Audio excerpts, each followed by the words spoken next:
everyone agrees that pain is a universal human experience. We now know that pain is 100% of the time produced by the brain. This includes all pain, no matter how it feels, sharp, dull, strong or mild, and no matter how long you've had it. You might have had it for a few weeks or months. This is called acute pain, and it's common with tissue damage, say from a back injury or ankle sprain. And generally, you'll be encouraged to stay active and gradually get back to doing all your normal things, including work. Or you might have had it for 3 months or more, and this pain is generally called persistent or chronic, because in this type of pain, tissue damage is not the main issue. What's less clear, though, is when you're told you have chronic pain, is knowing what's best to do about it. Well, in Australia, chronic pain is a really big problem. In fact, 1 in 5 people have it. Having a brain that keeps on producing pain, even after the body tissues are restored and out of danger, is no fun. Some people say it still feels like they must have something wrong. But that's just it. Once anything dangerous is ruled out, health professionals can explain that most things in the body are healed, as well as they can be by 3 to 6 months. So ongoing pain being produced by the brain is less about structural changes in the body and more about the sensitivity of the nervous system. In other words, it's more complex. So to try and figure out what's going on, you need to retrain the brain and nervous system. To do this, it's helpful to look at all the things that affect the nervous system and may be contributing to your individual pain experience. What can help is to look at persistent pain from a broad perspective, and by using a structured approach and a plan, it's less likely that anything important will be missed. Let's start with the medical side. Firstly, taking medication can help, but only to a limited extent.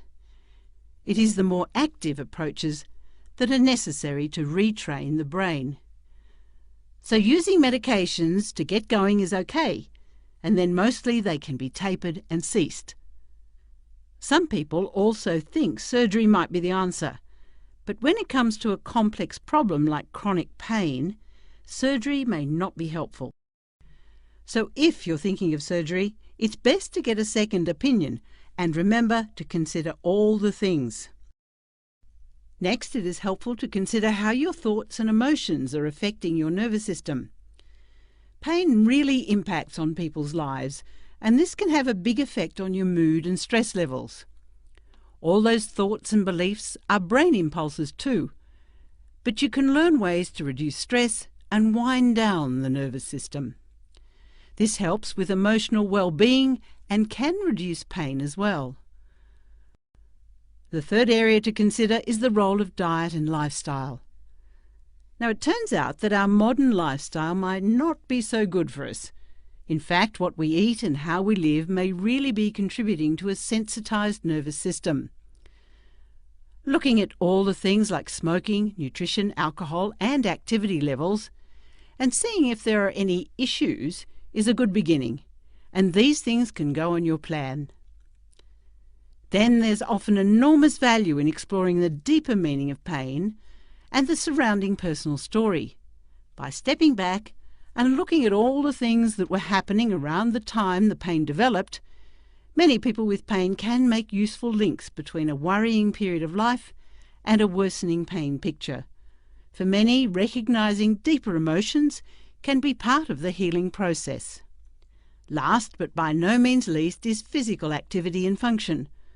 From the brain's perspective, getting moving at comfortable levels without fear and where the brain does not protect by pain is best, and you'll gradually restore your body's tissues.